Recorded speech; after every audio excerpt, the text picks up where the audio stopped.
मैं आपको सलाम देना चाहती हूँ जिसमें एक ये है कि किन्नर अखाड़े को एक तरफ आप मान्यता नहीं दे रहे हैं कि स्वतंत्र अखाड़ा है, दूसरी तरफ उसका समर्थन भी कर रहे हैं। कल जिस तरीके से लक्ष्मी त्रिपाठी जी और ममता कुलकर्णी को निष्कासित करने की बात आई थी, आपने उनका पूरा समर्थन किया है, तो उसकी वजह क्या है? बहुत बहुत आशीर्वाद साधु। देखिए, जिन्होंने निष्कासन किया था हम उनको जानते नहीं, और पिछले महीने में हमारी एक बैठक हुई थी।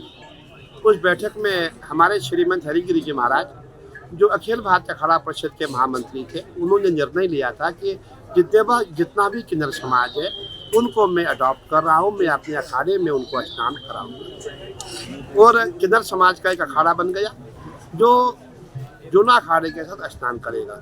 जोना अखाड़े में कई अखाड़े हैं, उसमें आप ओबीसी भी समाज उसमें है, आप एससी समाज भी देखेंगे वो भी उसमें। मैं समझता हूँ हमारे श्रीमंत हरिगिरी जी महाराज का प्रयास रहा है, उन्होंने सभी जातियों को इकट्ठा किया है और वो हमेशा इसी मुद्दे पे काम करते हैं। क्योंकि एक दिन की बात है, एक बार हम इसी पंडाल में बैठे हुए थे, इसी जगह पे बैठे हुए थे, कुछ 2019 का मेला था। हमारे गृह मंत्री जी यहाँ आए थे, उस समय वो भारतीय जनता पार्टी के अध्यक्ष थे हमारे अमित शाह जी।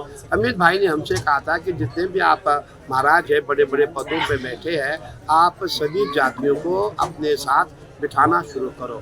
मैंने कहा भाई, हमने सभी जातियों को आज से नहीं, प्राचीन परंपरा से हम सब एक है, आज की बात नहीं है, हजारों सालों से हमारी परंपरा चलती आई है। तो माननीय गृह मंत्री जी ने कहा कि आपको इनको पद भी देना पड़ेगा।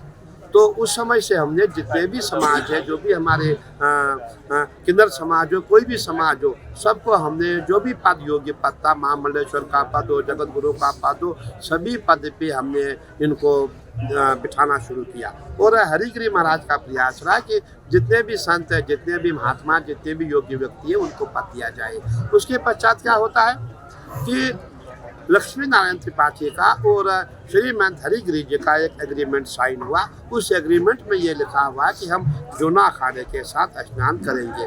और जिसने निष्कासन किया है, हमने पहली बार इसका नाम सुना है कि ये भी कोई व्यक्ति है। और हम लक्ष्मी नारायण त्रिपाठी जी को बहुत अच्छी तरह से जानते हैं, बहुत अच्छे व्यक्ति है और उन्होंने बहुत अच्छा काम किया है, सभी किन्नरों को इकट्ठा किया है, खुद आचार्य महामंडलेश्वर है और पूरे समूह को एक करके सभी को सनातन में जोड़ने का प्रयास किया है। तो हम उसका साथ नहीं देंगे, फिर किसका साथ देंगे? जो सनातन के साथ है वो हमारे साथ है, जो भगवान के साथ है वो हमारे साथ है, जो भगवत के साथ है हम उसके साथ हैं। महाराज जी, एक ये कहा जाता है कि जब कोई महामंडलेश्वर का पट्टाभिषेक होता है तो उसका मुंडन जरूरी होता है, जिसमें कि ममता कुलकर्णी का मुंडन नहीं हुआ, तो ऐसे में क्या उनका महामंडलेश्वर वैध है बनना? आपने ठीक कहा, कभी कभी ऐसा होता है, कोई ऐसी परिस्थिति आ जाती है, हम पद दे देते हैं, लेकिन उसके पश्चात हम उसको देखते हैं क्या ये पद का निर्वाह कर पाएगी या नहीं। मेरे अखाड़े में भी ऐसा हुआ है, मैंने भी कई महामंडलेश्वर बनाई है, लेकिन हमने ये प्रयास किया कि उनको 1-2 साल देख करके परख करके उसके पश्चात उनको संन्यास दिया जाएगा, ऐसा आवश्यक है। लेकिन सबसे बड़ी बात है, हमारे अखाड़ों की परंपरा है, जो अखाड़ों के श्री महंत बनते हैं, जो अखाड़ों के श्री महंत होते हैं, उन्हीं को विजयी हवन संस्कार करना अति आवश्यक है। और कई महामंडलेश्वर हमारे हर अखाड़े में है जिनका विजयी हवन नहीं हुआ है। और जब हम देखते हैं कि अब इनका पूरा लगाव अखाड़े के साथ है, ये वापस नहीं जाएंगे, तभी जाकर के उनका विजयी हवन संस्कार किया जाता है। विजयी हवन संस्कार का अर्थ होता है पिंडदान। पिंडदान का संन्यास से कोई लेना देना नहीं है। पिंडदान तभी हम करते हैं जब हम परिपक्व एक सन्यासी बनते हैं कि भाई हमें अब वापस नहीं जाना है। आपने देखा होगा, हमारा एक समाज है गिरी, पूरी भारतीय वन, पूरे हिंदुस्तान में आपको देखे होंगे पैंट शर्ट पहने होते, वो हमारे समाज से ही आई है। जब संत अपनी संतति छोड़ के वो शादी करते हैं, वो गोस्वामी कहलाए जाते हैं। तो हमारी परंपरा है, जब एक परिपक्व संत हो जाता है तभी जाकर के वो विजयी हवन संस्कार तो करता है। मतलब अभी उनका महामंडलेश्वर पद वैध नहीं है? नहीं, पद उनका वैध है, जो पद दिया गया है, लेकिन अभी उनका संन्यास जो है, जो विजयी हवन संस्कार है, संन्यास भी दिया गया है, लेकिन विजयी हवन अभी उनका नहीं हुआ है। जब उनका मन करेगा, जब स्थिति अनुकूल होगी, तब उनको विजयी हवन संस्कार का अर्थ होता है स्वयं का पिंडदान करना और अपने पूर्वजों का पिंडदान करना। और वो आने वाले समय में हो जाएगा, मेरा ऐसा मानना है। आपके 13 अखाड़ों में टोटल कितने महामंडलेश्वर हैं? देखिए, अगर आप हमारे यहाँ देखेंगे, मैं कहूँगा हजारों की संख्या में हमारे यहाँ महामंडलेश्वर है, जिनकी गिनती नहीं है। कई महामंडलेश्वर ऐसे भी है, महामंडलेश्वर बन जाते हैं, बाद में वो दिखाई नहीं देते। कई महामंडलेश्वर ऐसे भी है कि वो बहुत मेलों में बहुत कम आते हैं, और अभी भी आप देखेंगे हजारों की संख्या में हमारे यहाँ महामंडलेश्वर। आपने कुंभ शुरू होने से पहले कहा था कि हम महामंडलेश्वरों की जांच करा रहे हैं गोपनीय, और उसके बाद उनका अगर चरित्र सही नहीं मिला तो निष्कासित किया जाएगा। तो अब तक कितने महामंडलेश्वर को आप निष्कासित कर चुके हैं? देखिए, हम चाहेंगे, देखिए हम सनातन के प्रहरी है, हम ये बात सार्वजनिक नहीं करना चाहते।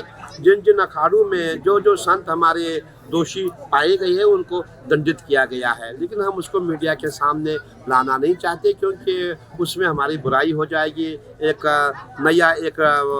पूरे हिंदुस्तान में एक नया समाचार फैल जाएगा, और हमारी प्रक्रिया रहती है, हम स्वयं उनको दंड देंगे। मैं कहना चाहूँगा, जैसे हमारे यहाँ कोई भी संत कोई गलती करता है, हम स्वयं उसको दंडित करते हैं। और दंड क्या होता है, जैसे हमारे कोई कोतवाल होते हैं, कोई प्रधान होते हैं, अगर कोई गलती करता है उसको 108 बार गंगा जी का स्नान कराया जाता है। 2 कोतवाल खड़े रहेंगे, बच्चों डुबकी लगाओ, और डुबकी गिनेंगे और डुबकियाँ लगाता जाएगा। हमारे यहाँ अपना एक अलग नियम है, उसी नियम का हम फॉलो करते हैं। बाकी हम चाहते हैं कि ऐसे कोई गलत समाचार हमारा मीडिया में नहीं जाए। आपने देखा होगा इस समय प्रयागराज का महाकुंभ है, कभी भी किसी सोशल मीडिया ने हमको अच्छा दिखाने का प्रयास नहीं किया। वामपंथी यहाँ आते हैं, ऐसे ऐसे बाबाओं को दिखाया गया जो पागल थे, जिन्होंने सुल्फा पिया था उनको दिखाया था, लंगड़ों को दिखाया, लुल्लू को दिखाया, अजीब से बाबा दिखाए, फर्जी बाबा दिखाए, और जो गाली देता था उसको दिखाया। अच्छे बाबाओं को दिखाने का प्रयास। अमर उजाला जीवांजलि के सारथी की